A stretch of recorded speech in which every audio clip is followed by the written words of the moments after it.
Hey, my name's Elijah, and in this video, I'm going to walk you through how to create an e-commerce website using WooCommerce. We'll start from the very beginning with a brand new website, and I'll show you every step required to get your online store up and running. I'll even show you a plugin that lets you easily add sleek product searching capabilities, but we'll get around to that a little later in the video. Here's exactly what I'm going to show you: what WooCommerce and WordPress are, and why you'd want to use them instead of other options like Shopify. A brief crash course on hosting and domains, and how to get yours set up quickly. How to install WooCommerce and set up all the details required for your store to work. How to install a visual site builder and customize your store to make it more appealing. How to make sure your site is fast, as well as how to get detailed analytics about your customers, including tracking their entire journey in your store. By the end of this video, you'll have a great looking WooCommerce store ready to take orders. With all that said, let's go ahead and get started. Let's begin by learning more about what WooCommerce is. WooCommerce is a plugin or add-on that lets you create e-commerce websites using WordPress. WordPress was originally a blogging platform, but now, with the help of plugins like WooCommerce, it's capable of so much more. It also powers roughly 43% of the sites on the internet, so it's well documented, has an incredible community, and has been battle tested over more than 2 decades. An important note here, we're talking about the self-hosted WordPress you get from WordPress.org and install on your own server, not the version found at WordPress.com. That's a whole different discussion, and we're not going to be using that version today. WooCommerce itself powers over 4 million online stores, including 31% of the top 1 million e-commerce sites, according to their website. With WooCommerce, you're giving your WordPress site all the e-commerce capabilities of something like Shopify. And that brings us to the next point. Why would you choose WooCommerce over a software as a service solution like Shopify? Well, Shopify has some nice things going for it, but the bottom line is that it's super expensive for most people and can be somewhat inflexible. As a more closed platform, you may run into things you just can't do, and that simply doesn't happen when you're using WordPress and WooCommerce. WooCommerce, in addition to being cheaper, actually the core plugin is free, offers so much extensibility that basically, if it's something an online store should be able to do, there's almost always a WooCommerce add-on that will let your store do that thing as well. Plus, it's open source. So if you want WooCommerce or WordPress to do something it doesn't already do, and there isn't already an existing add-on, you can just develop it or hire a developer to do it for you. There are no hard limits or corners to get trapped in, which is nice, especially if you're not sure exactly what your store will need to do a couple of years down the road. This video isn't a from-scratch website tutorial, so I'll assume most of you already have a WordPress site or know how to set one up. But just in case you don't, here's a brief overview of what you need to do. First, instead of a regular host, you'll want a managed WordPress host. They specialize in managed WordPress hosting packages, which make everything easier for you. I'd recommend something like Cloudways, where you can start cheap, but still get a high-quality hosting experience. They'll automatically install WordPress for you, and you can scale your server as needed, since WooCommerce sites can be somewhat demanding once they start getting lots of traffic. Next, you'll need a domain name, the .com address that people will plug into their browser's address bar to get to your site. I recommend picking this up somewhere like Namecheap or Cloudflare, but ultimately it doesn't matter too much where you get it, as long as the price isn't more than $10 or $12 per year. Finally, you'll need to connect your domain name up to your WordPress site. This works differently depending on the host you choose, so consult their documentation and support for instructions. Usually, you'll just get your server IP and plug it into a couple of DNS records wherever you registered your domain. If your host, like Cloudways, does not offer reliable transactional email by default, you'll want to take care of that before launching your store. Some hosts offer transactional email add-ons that can be set up to improve email deliverability, or you can install a WordPress plugin that lets you use an external SMTP server for sending emails. Transactional email deliverability is super important for a WooCommerce store that might be sending receipts or notifications to its customers. If you want more detailed instructions on these steps, check out the video in the info card above or the video description for a thorough walkthrough on getting your hosting and domain set up before jumping into WordPress and WooCommerce. Once you have your WordPress site all set up, you can turn it into an e-commerce website by installing WooCommerce. So let's tackle that next. First, let's install WooCommerce. So when you land here on the admin panel, you'll need to go to Plugins and click Add Plugin. We're going to search for WooCommerce. You can see we get a bunch of results, but the one we're concerned with is this first one called WooCommerce, and it's by Automatic. It's got 7+ million active installs. We're going to click Install Now. Once the install button switches to activate, go ahead and click Activate. Now we land on the WooCommerce setup wizard, which walks us through every step we need to do in order to launch our WooCommerce store. I'm going to go ahead and walk through the wizard by clicking Set Up My Store. I'll choose I'm just starting my business and hit continue, and then let's give it a name. We're going to call it Excite Boom Hot Sauce. What type of product or services do I plan to sell? We'll say food and drink. For where our store is located, we'll pick California. And then you'll want to double check and make sure this email address is correct. We'll do elijah@sofly.com. And then I'll hit continue to go to the next step. So this screen can be a little overwhelming if this is your first time working with WooCommerce, but these are basically just add-ons for WooCommerce that allow it to do different or new things. We're going to be setting up a lot of this stuff later on, but I would recommend 2 of these things potentially depending on how your store is set up. If you're going to be collecting sales tax, the WooCommerce tax add-on makes it a lot easier, and you'll see why later while we're setting up taxes. And then Woo Payments is a really simple way to get payments going on your site that kind of centralizes everything through WooCommerce's service. But you can also set up your payment processors piecemeal and have a little bit more control and potentially lower transaction fees. But for now, I'm going to turn all of these off because I really want to start from square one, and then we'll add in the things we need as we need them. And then I'll hit continue.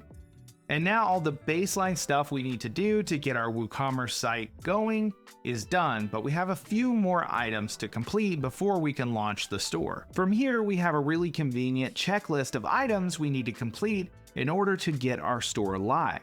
Let's start by adding a product. I'll show you how to add a single product, then I'll import all of my Excite Boom hot sauce products from a CSV using WPL import to save some time. To add the first product, click the Add Your Products item in the checklist. Next, choose what type of product you want to add. There are 5 different product types you can choose from. Physical products are exactly what it sounds like.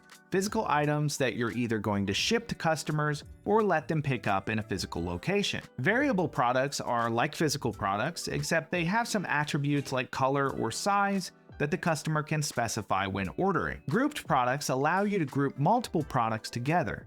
This is great for things like package deals. For example, buying an item but maybe adding on some accessories, or customized boxes where customers can determine which items are included in their box and the quantity of each. Digital products are things the customer will download or access online rather than receive them in the mail or pick up on site.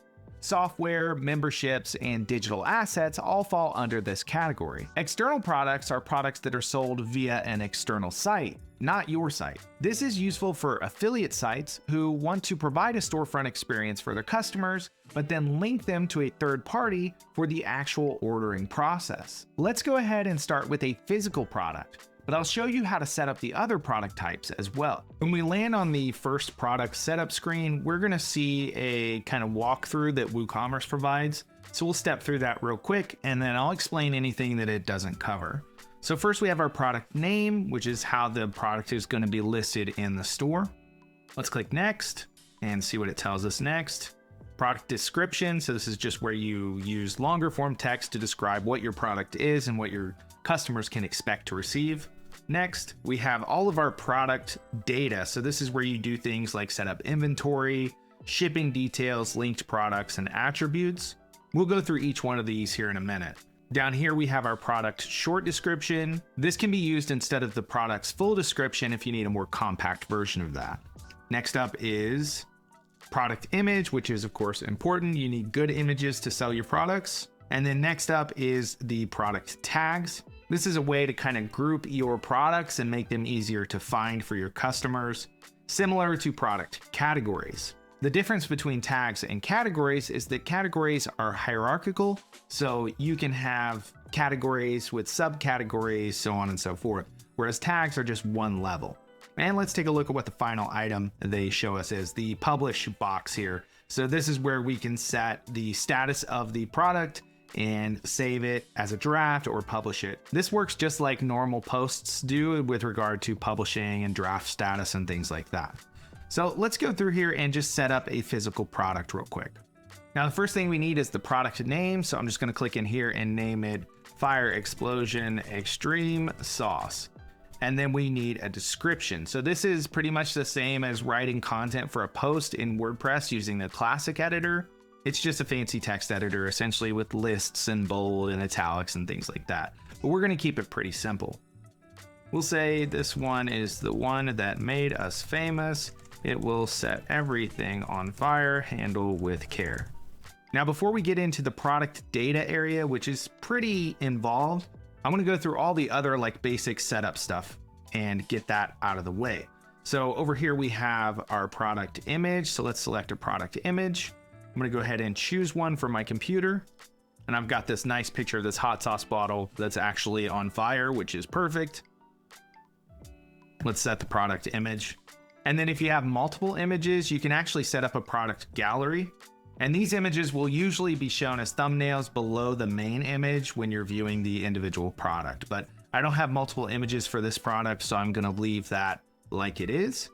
Next, we need to set up a category. This isn't strictly required, but it does make the shopping experience way better. So we'll add a category called sauces and click add new category. While we're here, I'll go ahead and set up the other categories I know we're going to need. We're going to need ingredients and we're going to need merch. But this belongs to only one category, which is sauces. So we'll untick those other boxes. Now for tags, I'll just put something like sauce, hit enter, and then I'll put super hot, hit enter, dangerous, hit enter. You can see all these individual tags have been added. This is just another way for people to find your products on the store. And we have one more categorization option for our products, which is brands. This works essentially the same as tags, but WooCommerce says it does add brand schema to your markup, which can be helpful for SEO. So let's go ahead and add a brand called Excite Boom, which is our brand name. Add that, and all of our products should be under this brand. But if you were a store that sold things from other manufacturers or something like that, you could list all of your brands here and then categorize your products appropriately. Next up, let's jump into the product data area, which is where a lot of the magic happens for a WooCommerce product. So here along the top, we have a drop-down, which lets us choose which type of product this is. And this is the same basically as the options that we saw during the setup wizard. We have simple product, grouped product, external affiliate product, and variable product. Since this is a simple product, we'll just choose simple product. Then we have the option to choose virtual or downloadable or both. So you would choose virtual if this is something that's not actually being physically delivered to the customer. And you would choose downloadable if purchasing this gives the purchaser access to download something, whether it's a PDF or a video or something like that. You would choose both if this is both an intangible object and has some downloadable files associated with it. But since you cannot download a bottle of hot sauce, we will leave both of these unticked. And we'll go ahead and set a price. Let's say this is kind of premium, so we'll set it at like $29.99. If we wanted to have this product on sale, we could go ahead and set a sale price here. Say we set $21. This would actually show up as the main price with the old price or the full price crossed out on the front end when people are viewing the product, which can be helpful as a marketing strategy if you want to play that game. Otherwise, if you're running a sale and want to schedule it, you can actually schedule the sale here by clicking the schedule button. And these fields are just standard date pickers. So if your product's always on sale, just set a price here. Otherwise, if it's not on sale, you can ignore that field. And then we can jump over to inventory. This is important if you are actually stocking physical products that you're shipping out to customers. So I'm going to go ahead and set an SKU, which basically will match the permalink up here. So we'll do fire-explosion-extreme sauce. And then we do want to turn on stock management. We'll say our warehouse has 300 of these. What this does is allows WooCommerce to know when stock is reduced so that it can show a low or out of stock message for customers that are looking at this product. We also have the option to allow back orders in the event that it is out of stock. And then we have our low stock threshold. This is when WooCommerce is going to show that the product is low on stock. The store-wide threshold is 2, but we can set a per product threshold if we want. We'll leave it at 2 for now. And then we can limit this item to 1 item per order if we want, but we don't want to for this particular product. Let's jump over to shipping. Here you can set up the weight and dimensions of the product. This is really important if you're calculating shipping costs for the customer. And then you can set a shipping class. This allows you to determine the shipping class used for charging shipping for the specific product. For instance, you might have a heavy class, which would be a little bit more than your standard class. But we'll dive into shipping classes way more here in just a minute. Now we have linked products. Here we can actually list some upsells or cross sells. These can be shown, for instance, during checkout. Say you have this item in the cart and you want to show the potential upgrades to this item, like instead of an individual bottle, maybe we have a product that's a whole case of these. We could show that and be like, hey, buy this whole case and you'll get a discount or something like that. Cross sells are items that people might want to buy together with this. So for instance, like a gallon of milk or something, something people are likely to want together with the product that they already have in their cart or the product that they're viewing on the product page. Now, attributes are where we get into specific characteristics of the product. This is mostly important with like shirts where you might have sizes and colors and things like that. This is where you would set up all of these. For instance, say we have different bottle sizes. We could do like an 8 ounce, a 12 ounce, and a 16 ounce, and we could do something like size or volume. And then we could add our different volumes here. We could do 8 ounce. And then you have to separate them with a pipe, 12 ounce, and then 16 ounce. These will show up as selectable options for the product. But if you're gonna add these in as things that impact the price, you need to make sure that this is a variable product. What a variable product does is allows you to assign prices to each of your different attributes. I'll show you really quickly what that looks like before we switch back to simple product. So let's save these attributes. So we have volume and here are our options. Now let's switch this to a variable product and it says start by adding attributes because that's where the variations come from, but we already have our volume attribute. It looks like we do need to resave it because we need to tell it whether this is used for variations or not. If you're setting up a variable product where these attributes impact the price, you do want to use it for variations. So I'll click Save Attributes. Now we'll have this new area called Variations, and we can click Generate Variations to generate variations based on the attributes we have set up.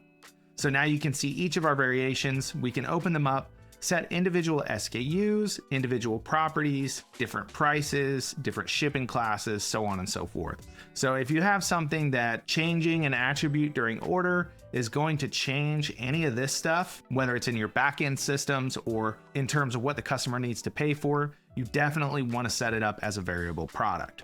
But this product in particular is not going to be variable. So let's go back to simple, back to attributes. We've got our volume here. Now let's go to advanced and see what we have under there. We have a purchase note. This is going to be sent to the customer after purchase. And then we have our menu order, which the way we're building this site with a visual site builder, this won't really matter. But if you're using like a WooCommerce theme or something, this will probably come into play if you want this product in a menu to be higher or lower in the list. And then we can enable or disable reviews. By default, they're enabled. Usually you're going to want to allow people to leave reviews, but you can untick this if you don't want to. And then under Get More Options, we're just going to see some optional add-ons from WooCommerce that we can add in, but we don't need to do that for setting up our product. Now, before we save this, I do want to jump into the other products types really quickly, because we already covered variable products. The main difference there is just that you can set up variations based on attributes, and each of those can have its own properties.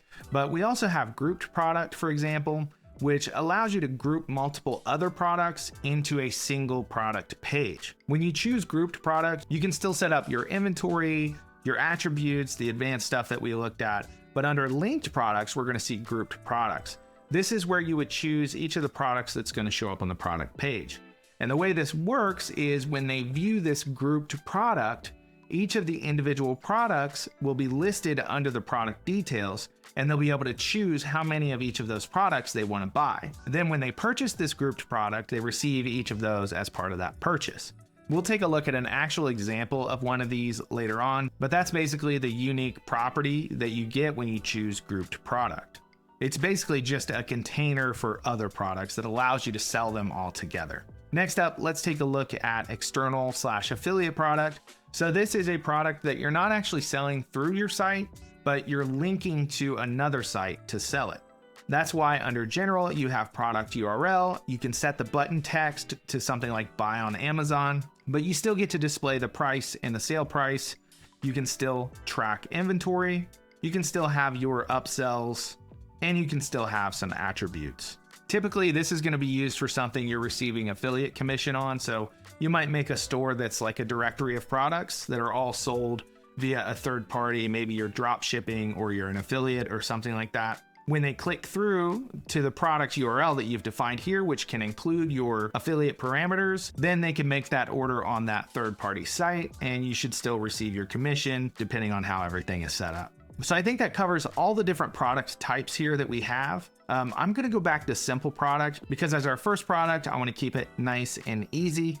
And once we're sure all of our options are set up how we want them, we'll click publish. Now, as you can see here, there are a lot of configuration options with products in WooCommerce, and it can be quite time consuming to set them up one by one. If you already have a file with all of your products, you can just import them using something like WP All Import, which is what I'm going to do to finish populating my store and save some time setting up each product individually. All right, now we've got a bunch of products to work with. One more tweak I want to make is to set the minimum order amount, which isn't built into WooCommerce by default without an additional plugin. But this is a great opportunity to show you how flexible WooCommerce can be with a little bit of code. If you look into this in WooCommerce's documentation, they indicate that it requires this minimum order amount plugin to implement this change, but I don't want a whole separate plugin just for doing this. So instead, I'm going to use a code snippets plugin called WPCodeBox. WPCodeBox is super powerful. And if I have this running on my site, if there's some other code-based modification I want to make later, I'll be able to do that really easily without having to install a bunch of single-purpose plugins. So I'm going to go ahead and get WPCodeBox. I'll grab the appropriate license. And then once I have the plugin downloaded, I can go over to Plugins, Add Plugin, Upload Plugin, choose the file from my computer, and we'll go ahead and drop that in. And we'll click Install Now. Once it's installed, we can click Activate, and now WPCodeBox is live. If we go into WPCodeBox, we can go into their repository and check out the WooCommerce snippets they have available. And right here is the one I'm looking for, Set WooCommerce Minimum Order Amount. And you can see it's pretty simple. Let's go ahead and download that snippet, which puts it onto our site, but it doesn't activate it yet. So we can click it to see the code. Now we can adjust our minimum order amount here. Let's say I want it to be $30. Now I can just save and activate it. And now I have a $30 minimum order amount on my WooCommerce store. And now that we have some products to sell, we need to set up 3 important aspects of our store we haven't talked about yet: payment processing, shipping settings, and taxes. All right, so to set up our payment processing, which is how we're going to accept payments on the store, we need to go to WooCommerce Settings and then Payments in the WordPress admin panel. And we have a few different options here. So the Accept Payments with Woo is kind of the built-in WooCommerce payment processing option. It lets you accept a bunch of different payment methods in exchange for a processing fee. This is probably the easiest way to get up and running, but do make sure you check on the fees. So if you click the 3 dots and click See Pricing and Fees, this will pull up their fee chart, which varies depending on where you're located and which methods you're accepting. So you can see here are the fees for Australia, Austria, Belgium, etc. So make sure you find your location and make sure you're aware of the fees before going with this option. I've seen some people saying that the Woo payments fees can be kind of high compared to just using something like Stripe or PayPal directly. So it's worth making sure you know what you're going to be paying, especially if you're accepting international payments, which can carry higher fees. You can also install the PayPal option directly here from this screen. Just click install and it'll walk you through the setup. You'll just have to link it up to your PayPal account to be able to accept PayPal payments. There are some other options here towards the bottom as well, such as Stripe, Square, Visa Acceptance Solutions, and Airwallex Payments. Setting up any of these basically works about the same. You'll need to activate the WooCommerce add-on that enables the payment method, then connect to the payment gateway itself, whether it's WooCommerce Payments, Stripe, or PayPal, to link it up to your account. You'll probably have to go through a quick verification process as well. Now, we also have the option to take offline payments. If your store is for a local business where people are coming in to buy things that they've ordered online, this is a pretty good option. We can go in here to the take offline payments area, and you can see we can enable direct bank transfer, check payments, or cash on delivery. And as they note here for the check payments option, this is a good way to test purchases before you have a payment gateway actually set up. So I'm going to go ahead and enable that one. Now note that after you enable a payment method, you're going to have a manage button here. And if you click that, you're going to see different options for configuring that payment method. So make sure you jump in there and configure everything exactly how you want it to be. Now, because the payment methods you want to accept will vary wildly depending on how your store is set up and where you're located, I'm not going to walk through each one because that would actually require me connecting up to an active account for each one. But essentially, if you want the easy route, go with Woo Payments, though you may pay a slightly higher fee. But the PayPal, Stripe, and Square options are also perfectly fine. You'll just have to set up by connecting directly to your PayPal, Stripe, or Square account after you've activated the payment gateway add-on for WooCommerce. Next up is another really important configuration, and that's your shipping settings. If you're not going to be selling physical products that you're shipping out to people, you can skip this section. But if you are going to be shipping things to people that they've bought through your store, you'll want to follow along. To get to our shipping settings, we can go straight over to shipping here from the WooCommerce settings area, and they have a quick little walkthrough here, but I'll explain everything to you. So this is where you're going to set up your shipping zones, which are the areas that you actually ship to. But in order for everything to work correctly, we need to make sure our shop address info is correct. And then under general, we're going to find a couple of shipping options as well as our shop address stuff here.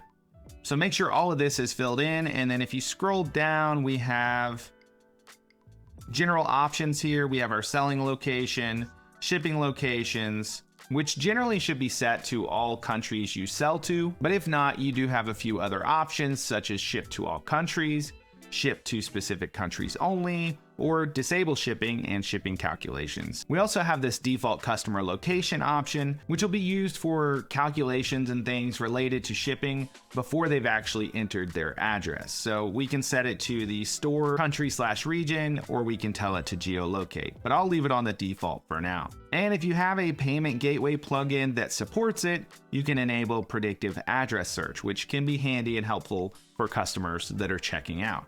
Once you have all of this configured, we can jump back over to the shipping tab to set up our shipping zones and things like that. So a shipping zone consists of the regions you'd like to ship to and the shipping methods offered.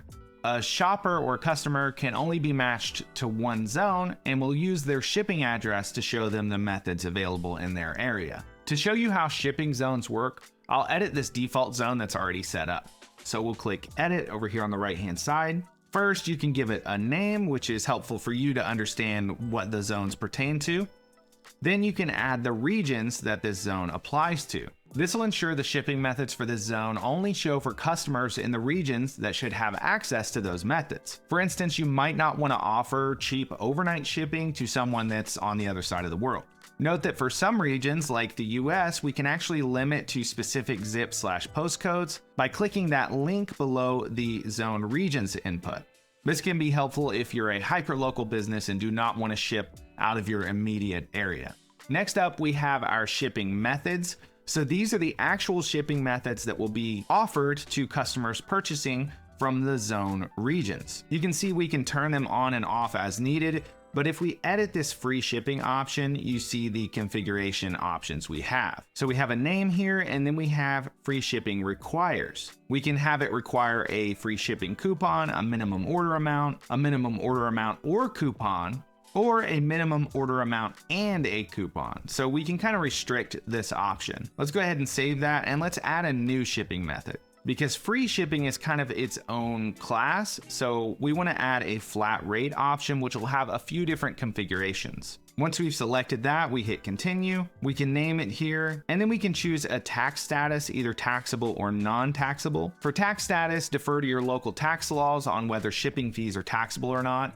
I'll choose none for this one, but it will depend entirely on where you're conducting business from. Now we can set a flat rate cost for this shipping method. We'll do $10. And if you have multiple shipping classes, say you have like a heavy class for certain items that are extra heavy, you'll be able to add costs for those specific classes as well once you've created them over here in the shipping class area. Let's go ahead and add one really quickly just so I can show you how that works. We'll do heavy packages for the slug, and then for the description, we'll do for heavy items. We'll click create. And now if we jump back over here, let's create and save, and then we'll edit it to add a cost for the heavy shipping class. So you can see now that we have input fields for items with a specific shipping class. So whereas this shipping method will normally cost $10, if it's a heavy item that they're shipping and they choose this method, we might want it to cost $20. So we can put that in here. Or if there's no shipping class, we'll just do $10. And then we have some options for how we should calculate this. So the default option is to charge shipping for each shipping class individually. Or if we set it to per order, it's going to charge shipping for the most expensive shipping class included in the order. I think that's probably the option that we want for our store. So let's go ahead and save that. So now for this zone, we have free shipping and flat rate shipping. So anyone that's buying from the United States would see these options when checking out and choosing how they want their items shipped to them. You can see we can enable or disable them individually as needed, which is nice. And that's pretty much all there is to setting up a shipping zone. So you'll want to go through and set up shipping zones for each area that you want to ship to, especially if they're going to have different shipping methods and shipping rates for those regions. Let's go ahead and save this. Now we can jump over to shipping settings. We have this first grayed out area, which says that it's not available when using the cart and checkout blocks, so we'll probably ignore it, but apparently there's a shipping calculator on the cart page if you're not using the cart and checkout blocks. We also have a hide shipping costs until address is entered option, which is probably a good idea if we want things to be a little more accurate. And then hide shipping rates when free shipping is available. I'm not going to tick that one because I want people to know that they're getting free shipping if they're getting it. Then shipping destination, we can set it to default to customer shipping address, default to customer billing address, or force shipping to the customer billing address. Now for me, I think it makes sense to set it to the customer shipping address, not their billing address, because there's a non-zero chance that their billing address is not where they want to receive packages to. We also have a debug mode we can turn on. If you end up having trouble with your shipping calculations or something like that, you can turn this on to bypass the shipping rate cache, which should help you determine kind of where the issue is coming from. Let's go ahead and save these changes. Now we'll jump over to classes, which we kind of saw briefly a moment ago. But here is where you can add special shipping classes. These are used for items that might have an individual rate for shipping that's different than the rest of the items in your store. The example I gave before is like heavier packages that you might want to charge more shipping for. And as you saw, once we have our classes set up here, they're available in our shipping zones so that we can set up individual rates for each class based on the region that we're shipping it to. So I don't need any other additional shipping classes here, but I would probably recommend setting up your shipping classes first, then going back and setting up your shipping zones so that you don't have to kind of do a big circle and then set up your classes and go back to your zones and add the prices for those classes. Unless, of course, you don't have different prices per shipping zone, then you can just do it in whatever order you want. Now we can jump over to the local pickup area, and this is where we can configure some stuff related to our local pickup shipping options. We can enable a local pickup option, we can give it a title, and then we can add a price for it. If we want to charge people for local pickup, we can do that, though I think that would be a little out of the ordinary, at least based on my experience.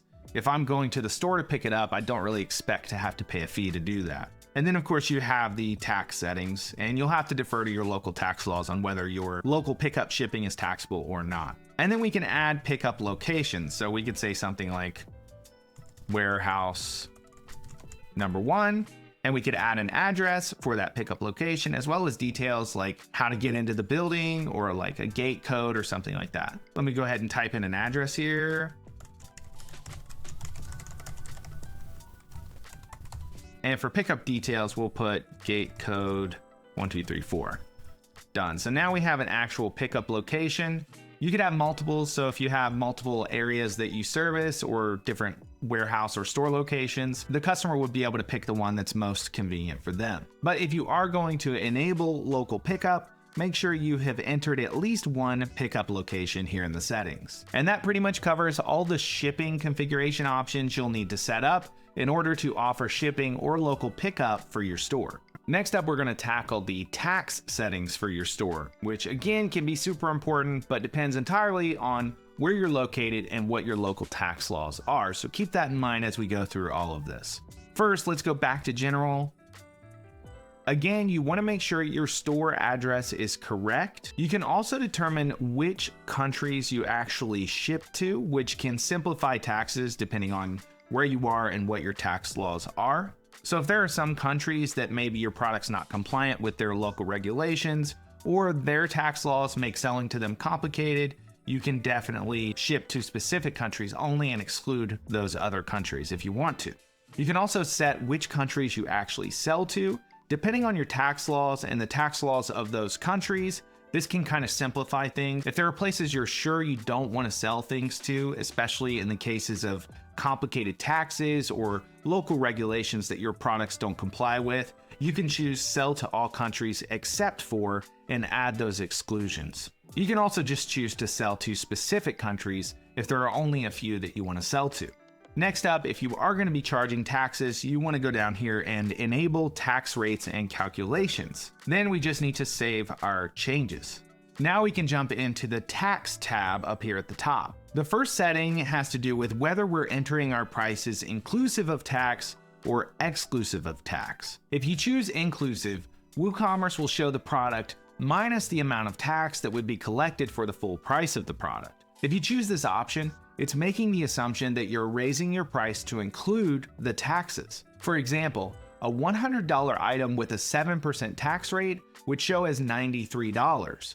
But if you were actually doing tax-inclusive pricing and you wanted to charge $100, you'd put the price at $107 to account for the taxes, which would cause this setting to show the correct price of $100. Generally, at least for buyers in the United States, I think this will end up being kind of confusing, so I'd recommend going with tax-exclusive pricing, which means WooCommerce will just add the taxes onto the price you put into the product settings. This is typically how it works in stores in the US at least. So we'll leave it set to no, I will enter the prices exclusive of tax because we want WooCommerce to tack the taxes on to the total price later.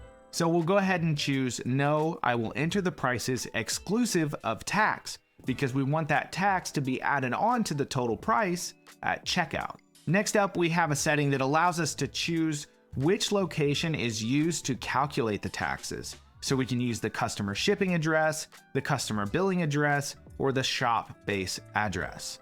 Now, which option you need to choose here depends on where your store is located. Some local tax laws require you to charge the rates based on where you're shipping to, and some just require you to use your local rates. So definitely consult your local tax laws before choosing an option here. The next option just lets you determine which tax rate applies to shipping costs. Again, you need to check your local tax laws because some local tax laws don't require you to tax shipping costs, and some do. Next up, we have the rounding option. This is another setting that you need to check with your local tax laws to determine whether you should enable it or not. It's pretty self-explanatory, but applicability varies by location. Basically, it just determines how tax amounts are rounded. The additional tax classes area is just where you can create specific tax classes for specific types of products. For example, some products may be taxed higher or lower than others. When creating a product, you'll be able to choose from the tax classes you've created here. Once you've added a tax class, it'll show up near the top of the screen. You can see here we have standard rates, reduced rates, and zero rates. So any custom tax classes you add will show up there and you'll be able to configure them. The next two options we have are display prices in the shop, excluding or including tax, and the same for display prices during cart and checkout. These should absolutely match the prices entered with tax setting. So if you're using tax inclusive pricing, make sure these are set to including tax. If you're using tax exclusive pricing, make sure they're set to excluding tax. WooCommerce will actually show you a warning if you have inconsistent settings on any of these options, because inconsistent settings in these three areas can result in rounding errors. For example, right now I'm entering my prices exclusive of tax. These are both set to match, but if I change one to including tax, you see this warning here. So make sure that these two options match whatever you chose up here for the prices entered with tax control. Now we have a price display suffix option. This allows you to display some text after product prices. You can put arbitrary text here, but WooCommerce also provides a couple of dynamic tags, such as price underscore including underscore tax, wrapped in curly braces, and price underscore excluding underscore tax, again wrapped in curly braces. So for example, if your prices are tax exclusive, but you want to give customers a heads up on what the price after tax will be, you could put something like, let's go ahead and type it in here, price including tax, and then we could use those curly brace options. If you want to see a reference to them, you can hover over the tooltip here and you can see price underscore including underscore tax is the one we want to use. So curly brace, price underscore including underscore tax. And let's not have any typos in there. How about that? Make sure we type that correctly. And so now this text with that dynamic tag replaced will be shown after prices in our store. This is a cool option to kind of increase clarity and transparency and make sure everyone's on the same page. But I'm not going to use it for this particular store. Finally, we have the display tax totals option. We can choose itemized or as a single total. We'll just leave it at the default for now. Let's go ahead and save these changes. And now for each of these tax classes that we've created here, we can go up here and alter their settings. So let's go into reduced rates. Now here's where we can add our tax rates. If we click insert row, we can see that we have a country code, state code, postcode, and city column. These will essentially tell WooCommerce when to apply the tax, especially important if you're taxing orders based on the customer's location and not your own store location. If you're taxing based on the customer's location, you'll need tax rates for each location you plan to sell to. For each rate, you can also, of course, enter stuff like the percentage that should be charged for that tax rate, a name, a priority to help determine what order to apply taxes in and/or which one should take precedence in the event of a conflict, and whether to apply the rate on top of all previously applicable tax rates. That's this compound setting here. We also have the ability to determine whether this should be applied to shipping or not. Tax rates can be pretty complex, so I'd recommend reviewing the official WooCommerce documentation, which I'll provide a link to in the info card or in the video description. This will help you get a head start in setting up your own tax rates. If you want a real shortcut though, WooCommerce does offer a free official WooCommerce tax plugin, which will automatically set everything up for you. I'd recommend going this route if you don't have really specific requirements that plugin may not meet. I'm going to go ahead and install that plugin just to show you kind of how that works. So we'll go over to plugins, click add plugin, and we'll search for WooCommerce tax. And you can see here this one called WooCommerce tax, formerly WooCommerce shipping and tax, is the one we're looking for. It's by WooCommerce. So we'll click install now and we'll activate it. Now we can go to WooCommerce settings, tax, and we just need to connect to WordPress.com to get this thing working. Once that's done, we'll have this new automated tax option, and we can click the drop down and choose enable automated taxes. It'll override any tax rates that we already have manually added. The existing tax rates will be backed up to a CSV that we can download, and it's going to configure everything based on our store location, so make sure that's correct before setting this up. If you do want to charge taxes for different states though, you will need to set up a tax rate for that state in addition to using automated taxes, which you know how to do now. So we'll go ahead and save. And most of the fine details now are taken care of for us. But again, if you have complex or unique tax requirements, You probably want to consult a tax professional to make sure everything's set up exactly how you need and to avoid trouble down the road. And that's pretty much everything you need to know to set up taxes for your WooCommerce store. When you want to create e-commerce websites using WooCommerce, these steps are all important. Adding your products, getting payment processing set up, configuring shipping, and setting up your store's tax rules. Now that you know how to do all of that, let's move on to the much more exciting business of actually designing your WooCommerce site. Next up on our quest to learn how to create e-commerce websites is customization and design. As you can see, WooCommerce is installed and set up to accept orders, but the store feels a bit underwhelming. In WordPress, the way your site looks can be determined by your theme, a set of styles, templates, and more that shape the way content is output on the front end. Or it can be designed via a visual site builder, letting you create highly custom layouts and designs using modern drag and drop interfaces. This second option is the one we're going to use, and the tool for the job is Breakdance, which has the best native WooCommerce integration of any page builder on the market today. We'll also be using Breakdance AI to help us generate some copy on our site. To get Breakdance, I just need to go out to breakdance.com. I can click Get Breakdance here. So I'm just gonna buy the single site license for Breakdance. And then I'll pop over to, under product, we can go to Breakdance AI. And here I can get the single site license for the AI plugin, which is gonna help us populate our website with custom copy for our business without having to handwrite everything. So we'll grab the single website license for that as well. Once you've got both of those purchased and downloaded, you can go back to your WordPress admin panel and click Plugins, then click Add Plugin and Upload Plugin. Now we'll choose the file. Here I've got Breakdance. I'm gonna drop that in first and go ahead and activate that. I'm gonna drop in my license key as well. Now let's go back to plugins and add the AI plugin. So we'll click Add Plugin, Upload Plugin, and then choose Breakdance AI and go ahead and click Install Now.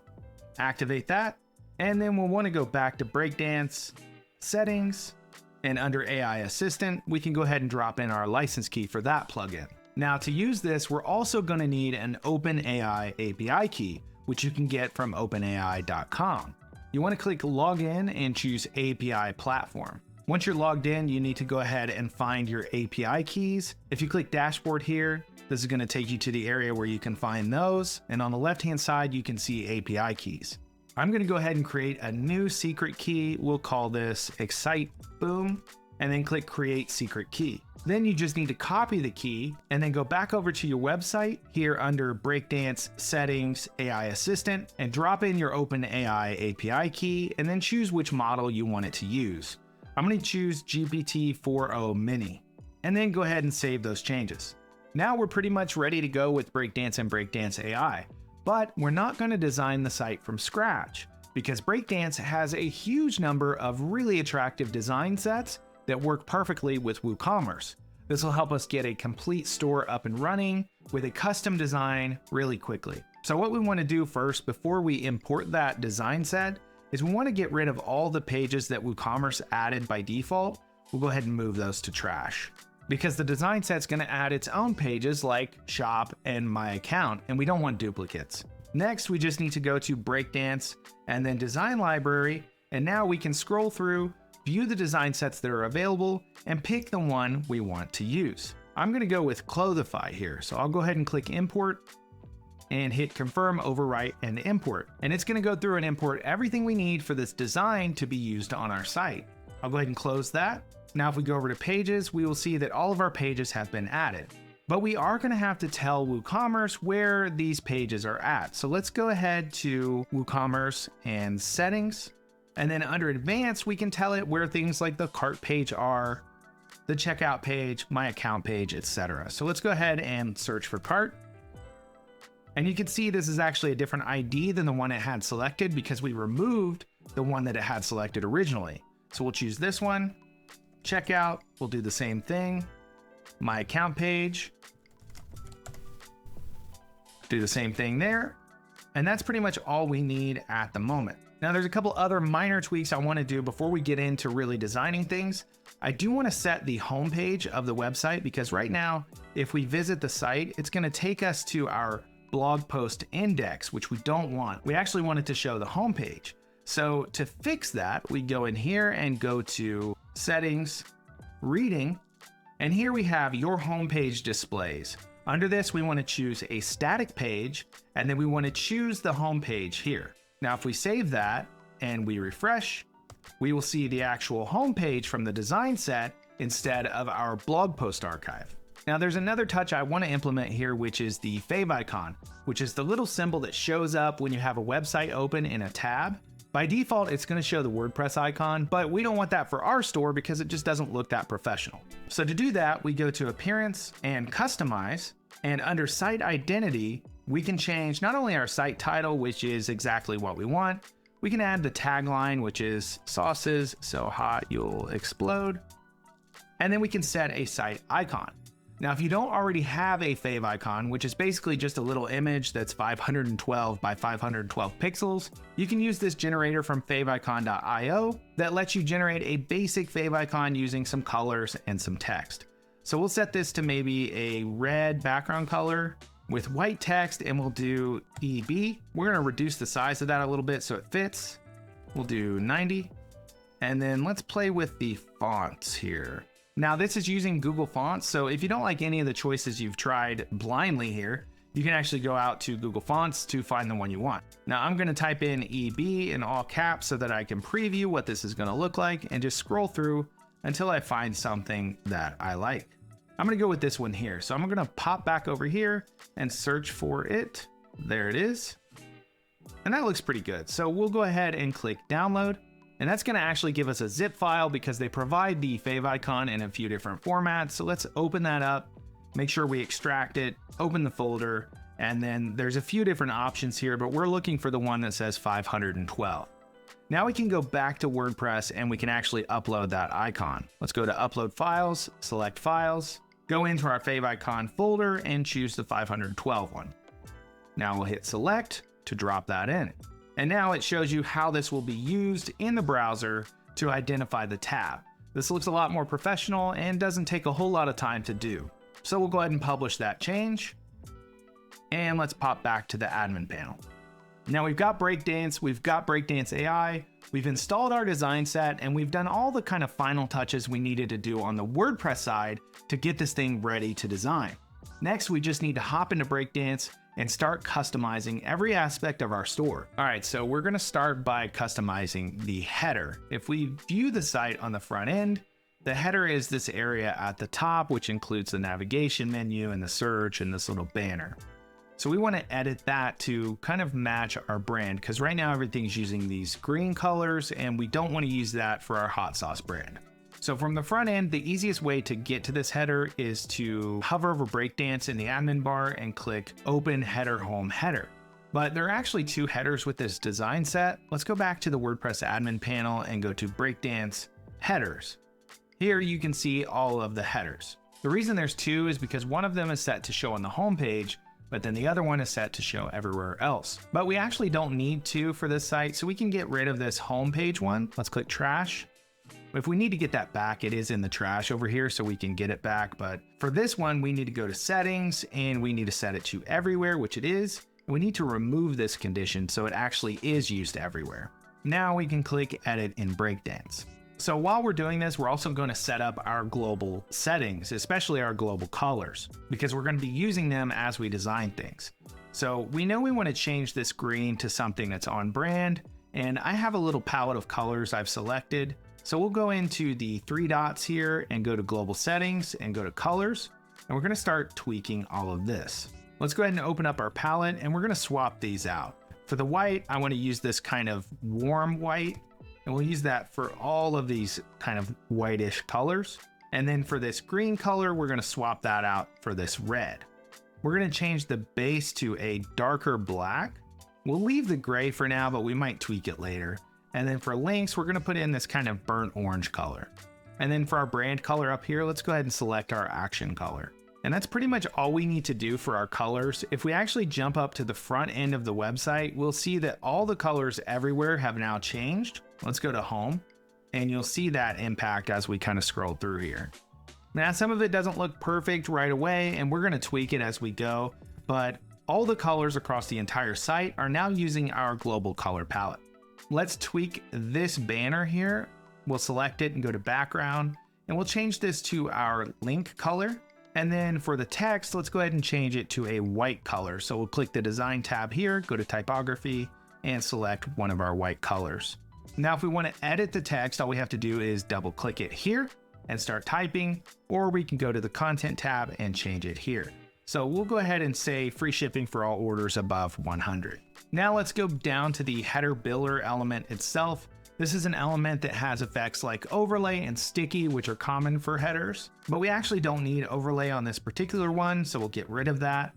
And let's go up to background and set it to our red color. You can see we're already starting to get the feel of like a hot sauce brand just by using these warmer colors. Next up, we need our logo, which we don't actually have a logo, so we're going to create one out of text. We'll click the image that's here, we'll click add and search for link wrapper or wrapper link, and then we can get rid of this image. Now this wrapper link needs to link to the home page, so we can just type a / here in the link area, and then we need to add some text inside. So we'll click add and type text and drop that in. For this first text element, it's going to say excite, and then we're going to duplicate this one. And the next one will say boom. We're going to set the excite text to red. So let's go into our design tab, go to typography, set the color to red. And then the boom text is going to use our white color. So we'll do the same thing here. Pick white. Now you can't see the excite text at all because it's red on red. So we're going to fix that next. We need to go to our wrapper link, go to the design tab and go to background, and we're going to use a darker version of our main red. So we'll just step it down a little bit like that. We also need to change the layout a bit here. So let's go to layout and we'll set it to layout horizontally so that they're stacked next to each other there. And we don't need a gap or anything. I like them right next to each other, but we do need to go to the container area and set the padding to something like 8 pixels. That might end up being a bit too much. Probably 4, because we're going to make that text quite a bit bigger. And then for the borders, let's give it a 4 pixel border radius. Now let's select the excite text and let's pump that font size up a little bit. We'll do 1 rem. That looks pretty good. So we'll right click that, copy, right click the boom text and click paste design. Now that copied the size across, but it overwrote our color. So we'll just swap that back really quickly. So now we have our little logo up here. I do think that this little badge background situation should actually have a slightly more emphasized border. So let's do something like maybe 8 pixels here. And then let's give it some more padding on the left and right. So we'll do 8 pixels there and 8 pixels there. That looks a little bit better. Now we need to address our menu here. We're going to remove the account icon, which we don't actually need for this setup. Then we're going to remove blogs, which we don't have a blog. We're going to rename this to shop, and we need to make sure the link is correct for this one. /shop is correct. Let's check this one. /about, home, correct, and then contact is correct. Now, just to keep things in balance with these more prominent items over here on the right, I'm actually going to bump this text size up a little bit. I think 2 rem's too big, so maybe 1.5. Let's try that for this one as well. And that looks a little bit better and more exciting. We definitely don't want our logo to get lost, though we don't want it to be so big that it throws everything else off. So we'll stick with that for now. Let's go ahead and save that. And that covers our header design for now. A little bit later, I am going to show you how to replace this default search form with a really cool slide out Ajax search, but we'll come back to that later when we're ready. There's a couple of different ways to get to our footer in Breakdance, but since we're already in the editor, the easiest way is to go up here to the quick navigator and search for footer. We'll go ahead and click it and it will swap us over to that footer. Now I'm going to make this footer background black. So the first thing I need to do is make sure the text isn't all black. So I'll select this heading and go to design, go to typography and change the color to red. We'll do the same thing here for this text under typography, change it to red. And then each of these headings is also going to need that. So we'll go in here on this one, go to typography, change it to red. And then we can just copy and paste the styles for that across here. We'll right click and click paste design, do the same thing here and over here as well. Now there were just a few headings here, so I just copied and pasted the design across. But if you have a lot of elements like these links here, you might want to use a design preset. So I'll select one of them and we'll set the style that we want. For instance, we'll change the typography color to red, and then we can create a design preset from this. So we'll call it red link. Now, if we select another link, we can go to the design tab and apply that design preset. So let's just do that for all of these. And this one too. And let's finish with this last column. Now you might be wondering why I opted to use a design preset and go through and click so many times to add it to all of these elements. And it'll make sense here in just a minute, because I have so many links here and I might want to change the styles later. But if I had just copied and pasted the styles like I did for these headings, I'd have to do that again every time I made a change. For instance, when I hover over these links, they turn gray, which isn't going to look very good when we set this section background to black. Let's go ahead and do that. Now let's hover over a link. The gray just isn't the look I'm going for. So what we want to do instead is have these turn a different color. If we select one of the links that's using a design preset, you'll see that we can edit the design preset instead of the individual link settings. We'll click edit, and over here on the right hand side, we'll have the opportunity to alter the settings for this preset. So let's click the hover icon here so that we're editing the hover style. And then let's pick a color. Let's do something like our white color. I think that'll work good. It'll stand out a lot more than just the gray.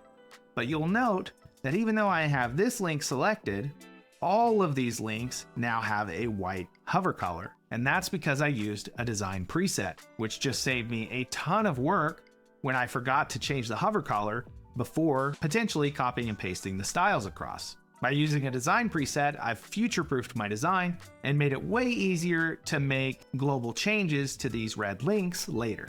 And in fact, here's another use case. I'm not even sure I want these to be red. Maybe I want them to be white.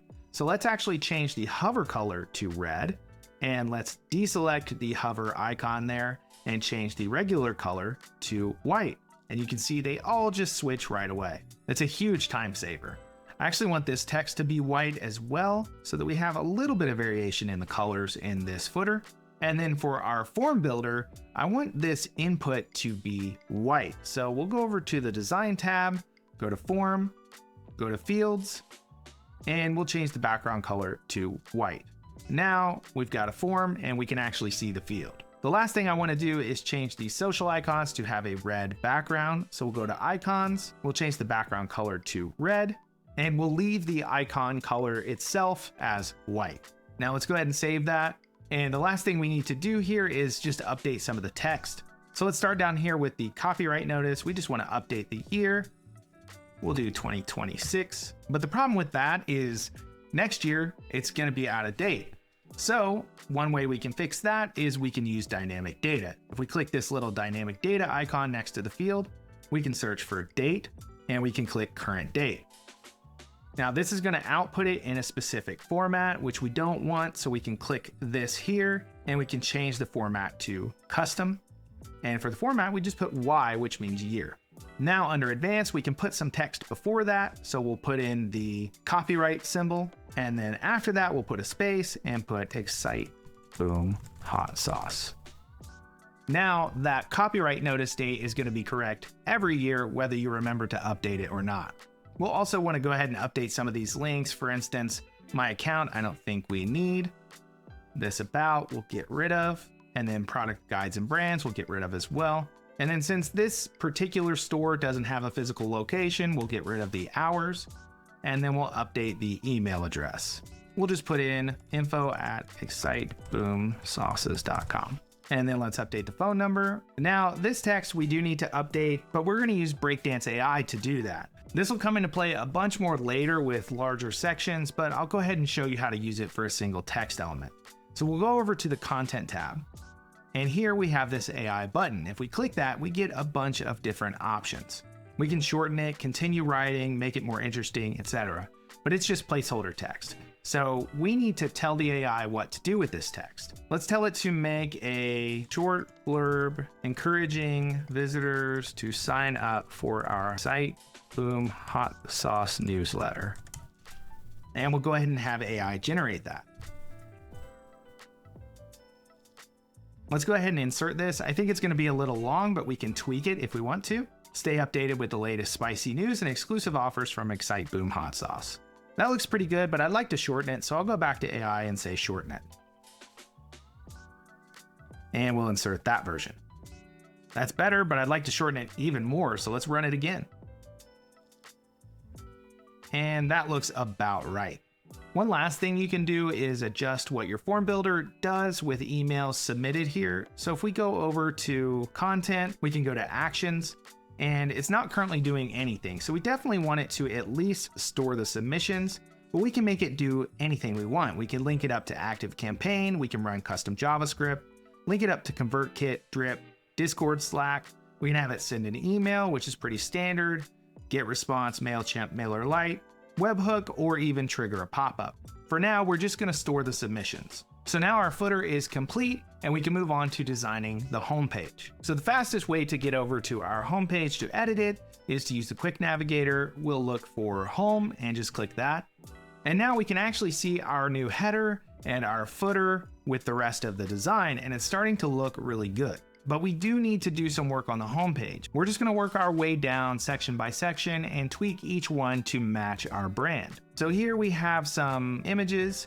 We want to swap those out for images that are appropriate for what we're doing here. So I'll pick something like this for the left one. And then we'll do something different over here. We'll select this column and go to background and hit choose on the image. And for this one, we'll pick this picture of hot sauce.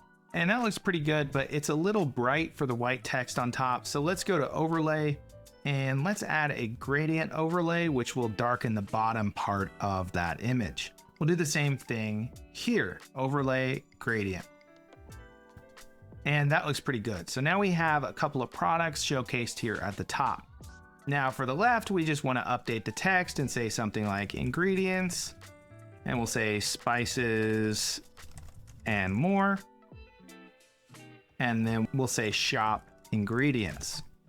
Now we'll want to link this up to our categories in WooCommerce as well. But let's go ahead and change this text to say, get all the ingredients you need to make your own hot sauces at home. And then over here, we'll say sauces. Excite Boom Sauce. And this will say, our famous hot sauce, bottled and ready to go for your culinary adventures. And then we'll say shop sauces. Now to get the link for our WooCommerce categories, we can go back to WordPress. I'm just going to right click and open this in a new tab. And then over in my new tab, we'll go to the WordPress admin panel and go to products and categories. Here we can see all the categories we've created. We do want to grab these links, but we also want to add images for these because we're going to display them on the home page. So let's select ingredients first, and let's add an image. We'll use this one. And we'll update that and go back to our categories. For merch, we'll just grab an image of one of our merch items. Maybe this one. Click use image, update, and then go back and do the last one. For sauces, we'll pick one of our sauce images, maybe this one here, and click update. So now they all have images, which we needed to do anyways. But if we want to grab the link for ingredients, for example, we can find view here and right click and copy the link address. Now we can go back over to Breakdance and drop that in here in the link field. And we'll do the same thing for sauces. So we'll right click, copy link address, go back to Breakdance and update this link. So that's our first section on the homepage done, and it's already looking really good. So let's scroll down to the next section and see what we have. So you can see that we have some icon boxes here with some different benefits of our service or feature or whatever. We're going to need to update that to be more appropriate for a hot sauce website. So we're going to use Breakdance AI for that. But one thing we need to do is set up our business information in Breakdance AI. So we click the AI icon up here in the top bar and then go to settings. It already has our business name, but we do need to describe our business. We can also put some of those characteristics we want in the qualifiers area, like fun, funny, irreverent, witty. Now let's add a macro just for use on this site. We'll call the macro make it spicy. And the prompt should turn the following text into a witty, funny, short, and memorable blurb. So now that we have that macro, we can actually use it on any text we have. So Breakdance AI understands our business a little bit more. We could also put some details in here like the products we offer, but we shouldn't need that for now. Now we can go over here and actually rewrite the entire section. So we'll say, describe key features of our products and our brand. And let's go ahead and just try it with that and see if we need to workshop it anymore.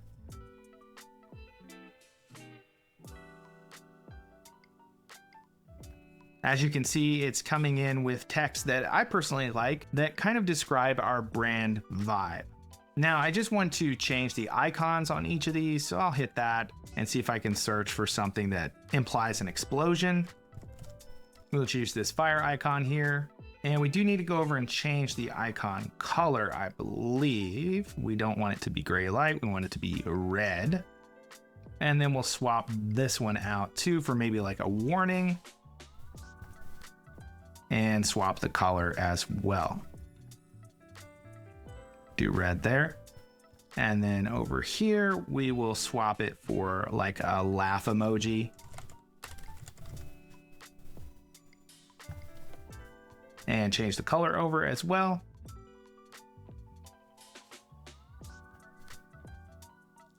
And the last one is our quality ingredients area. I'm not really sure what we want for that. Maybe like something food related. Let's just type food. What about a fork? Not that kind of fork. What about a spoon? There we go. A spoon and knife. I knew that was in there somewhere. Let's go to design, go to icon, and swap that to red. And then we'll just want to review all the text and tweak it where we want to.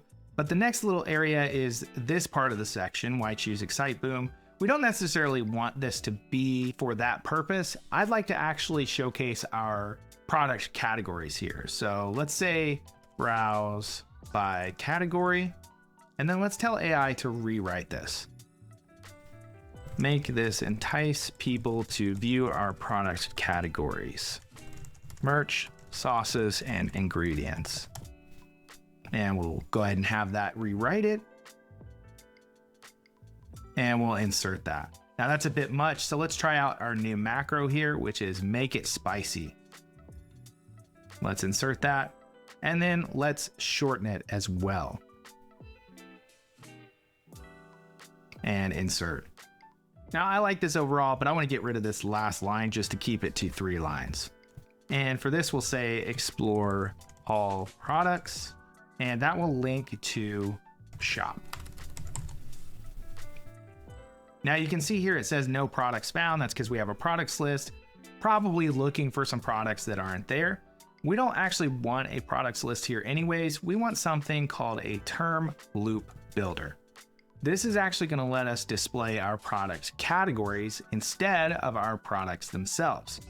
But in order to use it, we need a global block. So let's go create a global block to use here. We'll go back to WordPress. Again, I'm going to open that in a new tab. We'll go back to the WordPress admin panel and then go to Breakdance Global Blocks and click Add a Global Block. We'll call it Product Category Card and click Add Global Block. Then we'll add it in Breakdance. This works basically the same as any other design in Breakdance, so I'm just going to paste in something I prepared. This essentially is just a div or a container with a link inside of it that links to the term permalink using dynamic data, and has a background image also from the term itself, the product category image. And then here we're using dynamic data to show the term name. So we'll go ahead and save that. And then we can jump back over to our design here and find that global block. And then let's go down to our query, and we just need to select our actual taxonomy, which would be product categories. So now we see them here. We're gonna hide empty ones so that uncategorized doesn't actually get loaded. And then we just need to change the layout a bit. We'll go over to the design tab Go to list, and we'll change the layout to grid. And then items per row, we want 3. And that looks pretty good. Now we have a little preview of all the categories available on our store. Let's go ahead and save that. Now, I don't think I even want this next section, so we're just gonna delete it, get rid of that, and get rid of this as well. Now we have this men's collections area. But before I address that, I wanna swap out all the logos here for the logos that we have for our business. So let's click Add Logo, and we'll upload files, select files, right here they are. So we'll select all of them and click Open. Now we'll click Choose, and it'll drop those in. Now for this section, we're actually gonna do top sellers. So we do want a products list here, but we do need to change our products query. And for now, we'll just leave it on all, but you could use featured to show your top sellers, for instance. And you'll note that these don't really match the vibe of the rest of the site. So we do need to do some customization, but we don't want to do it on this element alone because we're going to use the products list element across quite a few other pages, and we want them all to look consistent. So here's where we can get into our 3 dots up here, go to global settings and dig into the WooCommerce global settings. The first thing I want to do is tweak our buttons and links. I believe these are using a secondary button style, but let's just check that really quickly by setting a background color. Yes, that is correct. So what we want to do is we want to use the background color of our red here and then turn off the outline. And let's make sure the hover color is good. It's fine. And next we want to go into other, and then we want to go to product images. I want to set a 12 pixel border radius there, a 2 pixel border width, and a border color of our base color. Now you'll notice that the border radius didn't actually apply here. More than likely there's a setting here somewhere. Since this came with the design set, it might have some settings for the image element. So let's go in here and see if we can clear out this border radius. And now it's gonna actually use the global setting. So that's perfect. I'm pretty happy with that. So we're gonna move on to the next section. I actually don't think we need this section, so I'm gonna get rid of it. Don't need this one, get rid of that, and that brings us to our footer. But there is a section I think we need up here, maybe right after this one, or perhaps before it. But either way, we want to pull a section from our design set and then modify it. So we'll click Add, and we'll go to Library. And since we've already imported our design set, we'll choose this website. Now we can look at all of our other pages and pull a section from one of those pages. For instance, this one. But we do want to move this up a little bit. So let's open our structure panel and we'll collapse everything to make it a little easier. And we want to make sure we have our newly imported section selected, and then we want to move it up 1 space. Now it's right above this section, but below our kind of hero area. Now, first we need to swap out this image. Obviously that image has nothing to do with our company. So we'll scroll through and just pick something like this and drop it in. Now I do want some space kind of above and below these columns elements. So we can either do that on the columns level, or we can select the section and go to spacing and add some padding. Let's do that. And then on the image, I want to add some border radius, but only on the right-hand side. So let's go to borders and click this to break it out so that we can change each border individually. And we'll set that to 32 pixels on both of those corners. And then let's just select this div and let's go into AI. Let's have it rewrite this. This section has an image on the left and text on the right. The text should be focused on encouraging visitors to view our store. That should be just about all the context the AI needs, but we can tweak as we go. Let's go ahead and hit that. And let's get a better tagline here. Let's go ahead and use AI to generate that. There we go. Spice up. I like that. And let's make sure this is linked to the shop. Let's go ahead and save and just do one last scroll through to see if there's anything we forgot here on the home page. We'll get rid of the side panels and scroll down. I think it's all looking pretty good. We have our term loop builder, we have our products listed, we have our logo ticker here, and then we have our footer. So I'm happy with that for the home page. Let's go ahead and save one more time. Now that the home page is locked in, the next thing we need to do is customize our WooCommerce shop page. If you're already in Breakdance, the quickest way to get from one place to another is the quick navigator. So you can click up here and then click shop page and all product archives, and that'll take you straight into the shop page. But just so that you know where these templates live, I'm going to go back to the WordPress admin panel and show you how to find them there. Let's go back over here to WordPress, and under Breakdance, we have our templates area. This is where you're going to find things like your shop page and all product archives, your single product template, your general post archive, and your single post template. Templates are designs just like regular page designs, except for Breakdance allows you to set rules to decide when those designs get used. If we look at, for instance, this single post template, if we go into settings here, we're going to see that the location is single posts. So it will only apply to single views of posts. We could apply it to only the front page, we could apply it to pages in general, or we could apply it to archives. And that's kind of how the shop page and all product archives one is set up. If we look at settings, it is set to the all products archive, which also applies to your shop page when you're using WooCommerce. But we don't need to tweak any settings on this one, so let's go ahead and edit it in Breakdance. Now, as you can see, it's not too far off. Our global styling that we set up for our products is working as expected here, automatically without any adjustments. We just need to make a few minor changes to get this thing more in line with the rest of our design. For the first section here, I'm going to go ahead and give it a background image. So I'll click background, go to image under type, and then click choose to pick an image from my media library. I think I'm going to pick an image of food because that kind of implies the kind of things you can make when you're using our sauces. So we'll choose this one. And then obviously we have a contrast issue here. So I'm actually going to apply an overlay to this section. We'll click overlay, and then we'll choose black here. But then we'll set the opacity to something like 50%. Now we need to change our text, of course, to a different color. So let's set the heading to white and then the text to white as well. And that's under typography here, color, and then we'll choose our global color.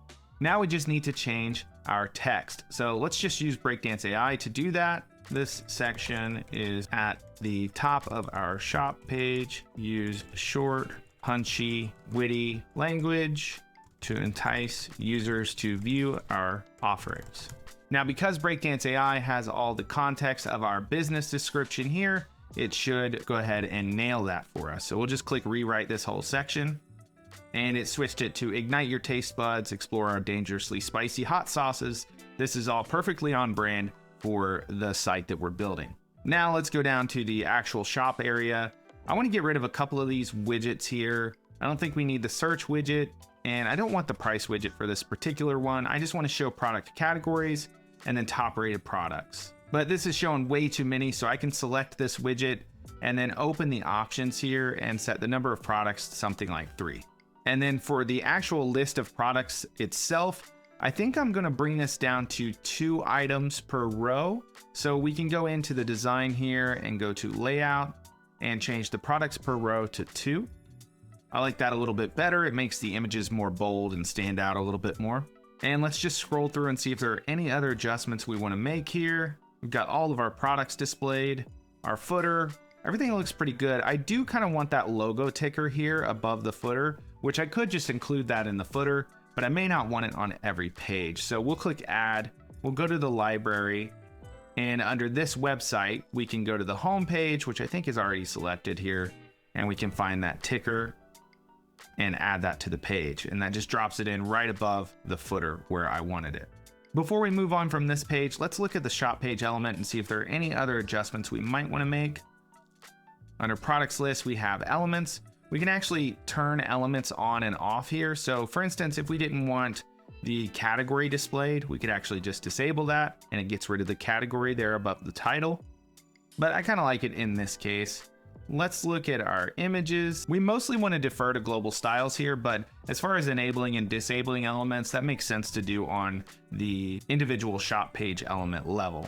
If we did have multiple images per product, we could turn on show second image on hover, which won't work right now because we don't have more images, but it is a nice effect if you have multiple images for your products. I think I'm pretty happy with everything else, so that pretty much wraps up our shop page.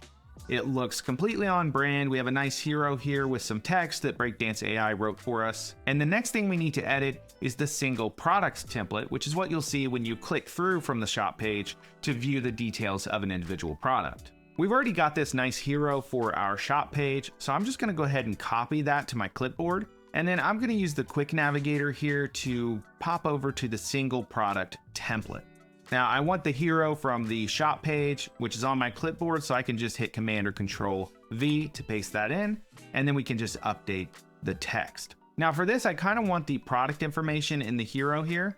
So what I'm gonna do is use dynamic data. In Breakdance, you click an element and then find the field you wanna use the dynamic data in, click the little dynamic data button next to the field name, and then you can choose the data. Breakdance has a bunch of WooCommerce dynamic data points, so we can look through here under the WooCommerce category and find product title and click that. We can also search for it up here, and that kind of narrows things down a little bit for us. So if we click that, that shows us the product title in the hero. And since this is a template, it'll always show the title of whichever product we're viewing. Let's do the same thing down here, but let's do the product description. Let's go to our WooCommerce data and choose product description. And then for the background image, we want to use the product image. So let's replace this image here, which is a static image, with the actual product image. And that looks much better. Now we need to remove some of this information from the actual product area. Since we already have the title, we can get rid of that. We don't need a rating in this case, and we don't need an excerpt. We also don't need this icon list, but it's important to note that you can add any Breakdance element into your product layout and it'll work just fine. But let's get rid of it in this case. And then let's find our products cart button and let's go to spacing, container, and let's set the margin top to auto so it always floats down. This is gonna matter a lot more with products that have taller images where you might have some space between the price and the add to cart button. Also, let's get rid of this product meta up here because I think it's a bit much. And then let's make the price bigger. Let's go to typography, go to current price, and change our font size to 2 rem. And then it's looking a little bit bare to me, so I think I do want the product description after all. So let's look for description here, and we can just drag that in. That definitely looks a little bit better with that there. So the next thing I want to do is a little bit of an overlap effect to move this stuff up over this section a little bit. So I'm going to select the section that all the product info is in and go over to spacing, and then padding. I'm going to set the top to 0 pixels, which moves it right on up. Now everything is in a columns element, which is fine, but I want to do some other stuff here. So I'm going to wrap this all in a div. So what I'm going to do is add a div, which will come in below this element. And I just need to open my structure panel and drag this entire columns element into the div. Now I just need to do some styling here. So I'll select the div itself, and I want the background to be our white color. And under container, padding, I want to do 32 pixels all the way around. And then let's find, actually it's back over here under borders.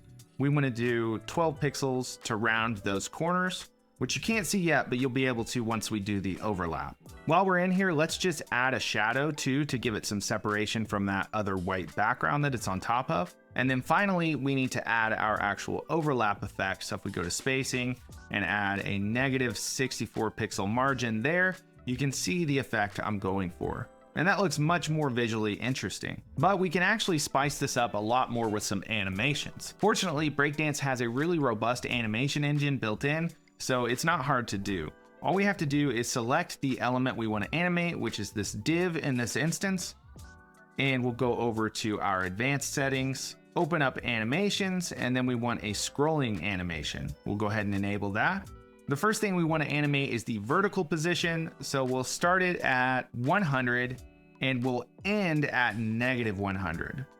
This is all in pixels. I'd also like to adjust the size of the div as we scroll down to kind of make it seem like it's swooping up into position. So we'll go to scale and we'll set the start to something like 0.8 and then middle and end to 1. Now with that set up, we can scroll to the top. And you can see it looks like a normal layout at first, but as you scroll down, it kind of grows into position and you get that overlap effect. The rest of the single product template looks great to me. We have description and reviews here, as well as related products, which is going to be based on the product category. And I'll just take you up to the front end to show you how this applies to all of our products because we used a template. So this is our DIY hot sauce collection. But if we click into, for instance, the Spice Starter Kit, it uses the same exact layout, but it's swapping out things like the background image, the title, the price, the description for the actual product data. And that's really the magical part of dynamic data combined with templating. So let's jump back into Breakdance, and this is wrapped up. The next thing we need to do is style our cart page. So now that our single product template is all wrapped up, we need to hop over to our cart page to edit it. Again, we can do this from the quick navigator. We can just search for cart and click that, and that's going to bring us directly into our cart page. You can see it's not terrible by default, but we do have some adjustments that I'd like to make. First, I want to simplify it by removing this section entirely, and then I want to add some testimonials below this section. So let me go ahead and add a section here, and then we'll add some columns with 3 columns. And inside the first column, we'll add a fancy testimonial. Now it's a little bit big and blown out, obviously, because this column is so narrow, but we're going to make some adjustments to make this look better. So the first thing I see here is that the actual testimonial text is way too big. So let's go to typography and let's go to testimonial, and let's just step that down quite a bit. Let's try 16 pixels. That looks a little bit better, but I also want to get rid of the image for this particular testimonial, so I'll just click image and then click disable. Now we do need to adjust the quotes here, so let's click quotes and let's change the size to something like 12, and that's a little bit too small, so let's pump that up until it looks right. 24 looks pretty good here. And then this customer opinion thing is kind of unnecessary for the way we're using it, so I'll just click the little dot/X next to title to clear that out. Let's go back over to design and let's pull up our star settings and let's move them up to be first in the testimonial. Now that essentially takes care of the content I want inside the testimonial. We might tweak some more things, but let's do some of the styling stuff now. Let's go to wrapper. It's already boxed, which is fine, but I want the background to be our brand red, which means we need to change our stars to black. So we'll choose that from our global colors. And then our quotes also need to be a different color here. We can try black. I think that stands out way too much. So we could either step down the opacity like that, or we could do maybe something based on our brand red. I think that looks okay, but maybe still a bit too emphasized. So instead, let's do white and let's do some opacity there. I like that better. While I'm in here, I actually think I want to make these a little bit smaller. Something like that would be fine. And then let's just look through our other settings here to see if there's anything else we want to tweak. I think the testimonial typography is okay, though I think it could probably be a little bit bigger. Maybe 18, yeah, that'll work. And then stars, we can adjust the size, but I kind of like the size they are. We'll leave them about the same, maybe 32 pixels. And then I want to adjust some of the spacing here. So let's go here under spacing, and we're not using an image, so we don't need to worry about that. But let's adjust our spacing below the stars to bring everything up a little bit more and make it more compact. That looks all right. Let's go ahead and tweak our testimonial. Let's bring it back down to 16 pixels. I'm kind of tweaking this as I get things adjusted to where I want it to be. And then go to quotes and let's bring that down to 16 pixels as well. And I actually don't love the way these look, so let's just get rid of the quotes for this particular testimonial. Now that we have our testimonial designed, let's go ahead and turn it into a design preset. And we'll call it Red Testimonial.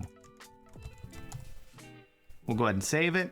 And now we can copy and paste that. And if we need to make adjustments later to the design, we can easily do so. For instance, if I want to adjust the star size, I could click edit on my design preset, go over here to the right where I'm editing the preset, and then tweak the stars there. And they all adapt, which is super handy. So at this point, you could go ahead and fill these in with some real customer testimonials, or some placeholder testimonials if you want. But I like the way these look, and they'll act as a good indicator of what should go there. Now, the last thing I want to do is add some encouragement or enticement above the cart here. So I'm going to add another section, I think, and we'll just move this up above the cart itself. And in here, we're going to add a div, and we're going to add a text element. Let's drop that in. And first I want the typography to be kind of heading like. Let's see if there are any presets that came with the design set that we can use. Something like that will work perfectly. And then what I wanted to say is something that entices customers that only have a single item in their cart to add some more items. So we'll say something like, great choice, why not get some more? And then below that, we'll add a button to the shop page. And for this button style, I want to choose secondary. And for the text, we'll say shop all products. Now we'll select the div that both of these are in, and under layout, we'll just set it to vertical and then add like a 12 pixel gap. Then the section itself, let's go ahead and center everything. And then the div itself, let's do the same thing. So this is cool, but if somebody has, say, 20 items in their cart, you don't want to make them feel bad by saying, hey, you should still get some more items. So we only want to show this to customers who have a low amount of items in their cart, specifically maybe just one item. So the way we can do that is with Breakdance conditions. If we go over to the Advanced tab and go to Conditions, we can set some conditions on this element that determine when it actually appears for viewers. So let's add a condition, and under Choose a Condition, we have some WooCommerce options down here near the bottom. And the one I'm looking for is cart quantity. So we want to show this if a customer's cart quantity is less than 2. We could also do it specifically for if the cart quantity is 1, which would probably be better because then somebody with an empty cart isn't going to see a message that doesn't make any sense to them. So we'll apply that condition. So now this will only show up if someone comes to the cart and they only have one item in their cart. But we also want to show something to people who have purchased multiple items or plan to purchase multiple items. So let's duplicate this div. And since these will never be shown together thanks to conditions, I don't care about the gap and the spacing between them. I am going to get rid of the button. And then on the div, we're going to alter the condition. So we'll edit the condition. And this one, we want to show only if the cart quantity is greater than 1. So that way, if they have multiple items in their cart, we can congratulate them on their good taste. So let's apply the condition. And this time we'll just do a variation on this. We'll say great choice says, you're going to love these, which acts as a little encouragement to go ahead and complete their purchase. Now it looks a little funny on the back end because conditions are not evaluated by default in the preview. But if we look on the front end, we're only going to see the one we're supposed to see. Now, if we go back to our shop, which in fact, I need to link that button up. So let's click the button and go over to our link and make sure it's linked to shop. Then we'll save, refresh, and click that to go to our shop. And then we add another item to our cart and then view our cart. We're going to see that other message. Now, one note, if you click the shop link and it doesn't take you to the shop or you get a 404 or something, you should go back to your dashboard and make sure you have a shop page here. See how it says shop page next to shop? That means it's been designated by WooCommerce as the shop page. If you don't see it here, make sure you check the trash. And if it's in here, you can restore it and then find it over here and it'll be a draft initially. So you have to click in and publish it again. If you run into that issue, just follow those steps I gave you and the shop page will start working as expected. So let's just view our cart again. We'll add another item. View our cart. Now let's get rid of this item. And if we refresh, we're going to see that other message, which encourages us to go ahead and buy some more products. And now that we know our conditions are working, our cart design is complete. Next up is designing the WooCommerce checkout. We're basically stepping through each step of the customer flow and making sure it all looks great. Since I'm on the checkout page in the front end, I can just use the Breakdance link in the top bar and click Open Checkout to open that up in Breakdance. Now, the first thing I want to do is remove this hero to remain more consistent with the way the cart page looked. And by default, we're going to have a checkout page element, which is basically one big block. It does have a bunch of customization options, so if you like the layout, you can just use this. But I want to do a bit more, so I'm going to get rid of the checkout page element and I'm going to replace it with the checkout builder. And this lets us get more granular with the way things are laid out, and we can mix in other elements like an icon list or a testimonial. The first tweak I want to make is to the icons here in this icon list. So we'll go to design, go to icon. Let's change the background to red. And I like the black icon on the red because it kind of matches the overall aesthetic of our site. So we'll leave that. Next, I want to actually get rid of this testimonial and I want to reuse the ones that we have on our cart page. So we'll click add and we'll go to our library and we'll go to cart and we'll just drop in this section and then we can move those around where we want them. So I actually want one up here. So we drop that in there. We can get rid of the rest of these. You could keep them down there, but I just want the one. And then you'll note that we don't have any spacing above it, which doesn't look very good. So we have a couple of options here. We could defer to the column itself for spacing and use gap, which is how I like to do it. The other option is to choose the actual icon list and add some space below it. We could add like 60 pixels. But then you can run into more inconsistencies. So let's actually clear both of these and let's select the container, the column itself, and go to layout. And we'll choose a vertical layout and we'll just add 60 pixels of gap there.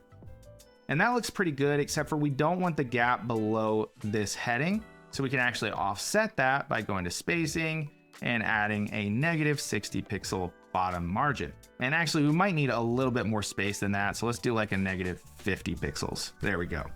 And everything else just looks good by default, so I don't need to do any additional tweaks. We can see our form here, we have our order summary, and then we have some encouragement to help people feel confident in their choice to pay for the items that they've chosen. So with all those tweaks, I'm pretty happy with this, so we'll call this our finished checkout design. So now that we're happy with our checkout page, basically our whole purchase flow has been designed, but now we need to deal with the My Account page, which is where people will land to check things like their billing details and order history. So to get to that, we just use our quick navigator here and type account, and then we'll open up that page. There aren't a lot of tweaks we need to make here because the global styles are doing a lot of heavy lifting, but I do want to adjust a couple of things. First, let's get rid of this section. We don't really need that. People will know they're on their account based on the dashboard display. And then the account page element, we want to just adjust things like the tabs. For instance, I want to set this to horizontal. Let's center them. Let's add something like 8 pixels space between. And then let's jump into here and see what settings we can tweak. Let's set the background to red. And then we also have active styles here, which will govern the styles used for the active tab. We'll make sure the background is still red for that one. Actually, let's invert this. Let's make the background in the active tab black. And I like the red text on it. That looks pretty good. But we do need to adjust the hover color of the text so it doesn't disappear. So we'll go to hover and we'll just set the background to black on any tab you hover, which you can see now, but we want the text to be red, which will make sure this stays visible and then these invert when we hover over them. Then let's just look at a couple of other settings we can tweak. For instance, the content area, let's go ahead and set this to an actual true white because that's being used for other WooCommerce elements on the site. And then we'll add 32 pixels of padding all the way around. And I do think there's too much space between the tab and the actual content area. So we'll go into spacing and set our gap to 0 pixels. And that's pretty much all we need to do to customize the My Account page. Next up, we need to actually tweak our search element up here in the header. We're going to add a much fancier, much more impressive search interface using a plugin called Elevated Product Search. You can find it on elevatedextensions.com. If we look under products, we have Elevated Product Search. This is what we're going to be using to add a nice Ajax-y product search with a slide out effect that'll just look way better than the default WordPress search feature. So I've already got a license for this and I've got it downloaded. I'm going to hop over here to my website, make sure this design is saved, and then I'm going to pop back over to WordPress. We'll go back to the dashboard and then under plugins, we can go add a plugin, upload a plugin, and choose our Elevated Extensions, Elevated Product Search, which is right here. So we'll hit open and install now. Then we need to activate the plugin. Now under Elevated Extensions Search, we're going to find all of our settings. So we'll go over to settings here, and this is where we can tweak how the search actually works. But we do need to make sure we activate our license first. So I'll go ahead and do that and click activate. And now I'll be able to go over here and tweak and save my settings. Now the first thing I know I want here is I want the layout to be icon only, which means it's going to show an icon, and then when you click it, it'll slide out with the search interface, which I think looks really sleek. Now that's the only real tweak I want to make here, but there are a bunch of different configuration options that you can manage here. We'll go ahead and save the settings, and then all we have to do is copy the shortcode.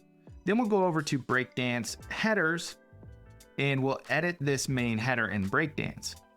We want to actually get rid of this search form, but we're going to go ahead and drop in our shortcode element first. Then we'll delete our search form so that the shortcode element kind of occupies its space. And then we'll drop in our shortcode. Next, we want to adjust the width of this shortcode to something like 48 pixels so that it fits in line with everything else in the header. Actually, let's step that down to 46 just to make sure it's the right size. Now let's save and I'll show you how this works on the front end. So now instead of this big search form right here, we actually have a nice little icon. And if we click that, that's going to slide out. Now we can search for anything we want. And it's not only going to show us the results, but it's going to show us multiple results if there are multiple things that match it. And we can hover over each one to see the actual WooCommerce product details. And once we've found the one we like, we can click View Product. Let's do something like pepper. And now we can see our pepper hoodie and our pepper assortment, and we can add them to the cart right from here as well. So we click Add to Cart and it's done. So as you can see, this search is not only easy to set up, but it's also very premium looking and will elevate your store to the next level while giving customers and shoppers a much better search experience than is provided by the default WordPress search feature. Now that our site is completely customized, we can move on to a couple final behind the scenes concerns: performance and analytics.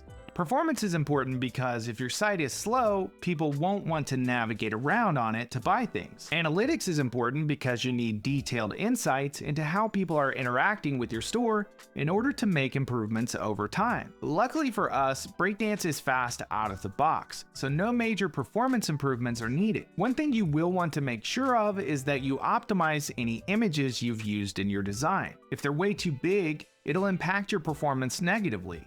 So go through and check your image sizes and make sure they're no more than 2 times as big as they need to be for the space that they occupy in your design. And then re-upload the optimized versions and you can insert them into your design using Breakdance. You can also turn on lazy loading for images that are not visible when the site first loads. If you want detailed instructions on performance optimizations like this, check out the video in the info card above or the video description. When I say analytics, you're probably getting terrible flashbacks of working with Google Tag Manager and trying to wrangle the Google Analytics dashboard. But we don't have to mess with any of that for analytics on our WordPress site because there is a better way. I'm going to drop in Analytics WP onto the site, and without any other tweaks or hassle, I'm now collecting analytics natively, without third-party servers or third-party tracking scripts. Analytics WP even shows me user journeys throughout my WooCommerce store, including WooCommerce conversions, so I can look at the exact path that leads visitors to buying, and I can see what might lead them to leaving the site without a purchase event as well. Analytics WP is super helpful, super easy, and a no-brainer if you're creating an e-commerce site with WordPress. When it comes time to create e-commerce websites, you now have a full step-by-step guide to get you from idea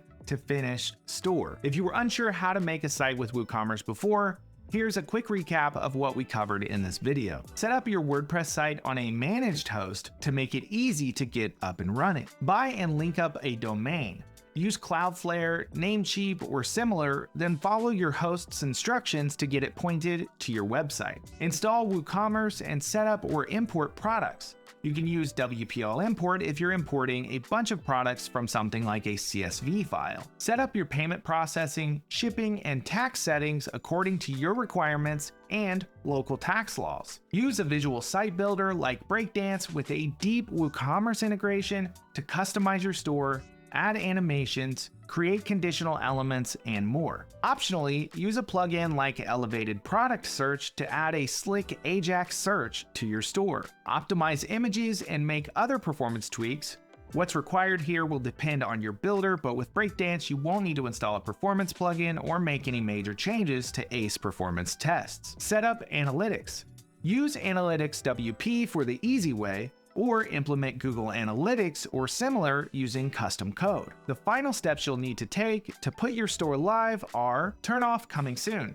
From the WordPress admin panel, click the Coming Soon badge near the top left, next to your site's name, and set it to Live then save. Test your shop and checkout flow while logged out from an incognito browser. I'd also recommend making sure to run at least one test transaction to make sure everything works as expected, but make sure to follow the guidelines from your payment processor when doing that. Now you've built a full professional-grade WooCommerce store using WordPress and the leading-edge tools for every aspect of the site. Next time you need to create an e-commerce site, you'll know exactly how to do it quickly, efficiently, and with an excellent-looking final result.